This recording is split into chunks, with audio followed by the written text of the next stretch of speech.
കാട്ടാനയെ പ്രതിരോധിക്കാൻ സ്ഥാപിച്ച solar hanging fencing പൊളിച്ചിട്ട നിലയിൽ. അയ്യൻകുന്ന് പഞ്ചായത്തിലെ പാറയ്ക്കാമല, കച്ചേരിക്കടവ്, മുടിക്കയം പ്രദേശത്ത് കാട്ടാന ശല്യം രൂക്ഷമായി തുടരുകയാണ്.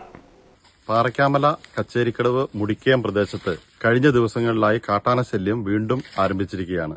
അതിന്റെ കാരണം അന്വേഷിച്ചപ്പോഴാണ് നമുക്ക് മനസ്സിലാകാൻ സാധിച്ചത്, പാറയ്ക്കാമല ക്രഷറിനോട് ഉള്ള ആ പ്രദേശത്തെ ഏകദേശം 1/2 കിലോമീറ്റർ ദൂരത്തിലുള്ള സോളാർ ഹാങ്ങിംഗ് ഫെൻസിംഗ് പൊളിച്ചിട്ടിട്ട് മാസങ്ങളായി.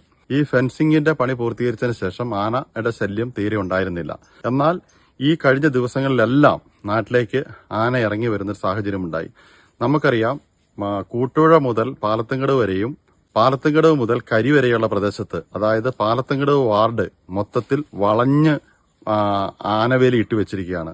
അപ്പോൾ ഈ പ്രദേശത്തുനിന്ന് ആന താഴേക്ക് ഇറങ്ങി വന്നാൽ ആനയ്ക്ക് ഒരു പുറത്തേക്ക് ഇറങ്ങി പോകാൻ പറ്റാത്തൊരു സാഹചര്യമുണ്ട്. അത് സ്ഥിതി കൂടുതൽ ഗുരുതരമാക്കുന്ന സാഹചര്യമാണുള്ളത്. അങ്ങനെയാണ് നമ്മൾ എന്തുകൊണ്ടാണ് ആന ഇറങ്ങി വരുന്നത് എന്ന് അന്വേഷിച്ചപ്പോഴാണ് ഈ കഴിഞ്ഞ ദിവസം പാറയ്ക്കാമലയുള്ള അവിടുത്തെ ആൾക്കാർ പറഞ്ഞത് അവിടെ ആനവേലി പൊളിച്ചിട്ടിട്ട് മാസങ്ങളായെന്ന്. അതനുസരിച്ച് ഇന്ന് ഫോറസ്റ്റ് ഉദ്യോഗസ്ഥന്മാരെ ഉൾപ്പെടെ ഇവിടെ വിളിച്ചു വരുത്തി നമ്മൾ അവിടെ പോയി നോക്കിയപ്പോൾ ഏകദേശം 1/2 കിലോമീറ്ററോളം ദൂരം ആനവേലി പൊളിച്ചിട്ടിട്ട്, അവിടെ നേരത്തെ ആനവേലി ഇട്ടപ്പം ആ സ്ഥലമുടമസ്ഥൻ യാതൊരു കുഴപ്പവും പറഞ്ഞിരുന്നില്ല. പിന്നീട് അയാൾ പരാതി കൊടുത്തതിന്റെ അടിസ്ഥാനത്തിലാണ് പോലും ഈ ആനവേലി പൊളിച്ചിട്ടിരിക്കുന്നത്. നമുക്കറിയാം, പാലത്തുംകടവിലെയും അതുപോലെ തന്നെ വാണിയപ്പാറയിലെയും വികാരിയച്ഛന്മാർ ഉൾപ്പെടെ ഉള്ളവർ, ഈ പ്രദേശങ്ങളിലെ ജനപ്രതിനിധികൾ ഉൾപ്പെടെ എല്ലാവരും ഒത്തിരി ദിവസത്തെ കഷ്ടപ്പാടും പണിയും ഒക്കെ എടുത്തിട്ടാണ് ഈ ആനവേലി പൂർത്തീകരിച്ചത്. എന്നാൽ അത് പൊളിച്ചിട്ട വിവരം ഇതുവരെയും ഈ ഡിപ്പാർട്ട്മെന്റ് ഉദ്യോഗസ്ഥന്മാർ ആരോടും പറയുകയുണ്ടായിട്ടില്ല.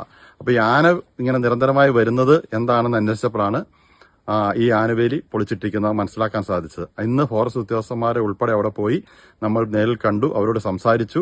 അവര് ഒരാഴ്ചയോ 2 ആഴ്ചക്കുള്ളിൽ അത് പൂർത്തീകരിച്ച് ഈ പ്രശ്നം പരിഹരിക്കാമെന്ന് പറഞ്ഞിട്ടുണ്ട്. എന്നാൽ ഇത് ശരിക്കും പറഞ്ഞാൽ ഡിപ്പാർട്ട്മെന്റിന്റെ ഭാഗത്തുനിന്നുള്ള നിരുത്തരവാദിത്തപരമായ നിലപാടാണ്.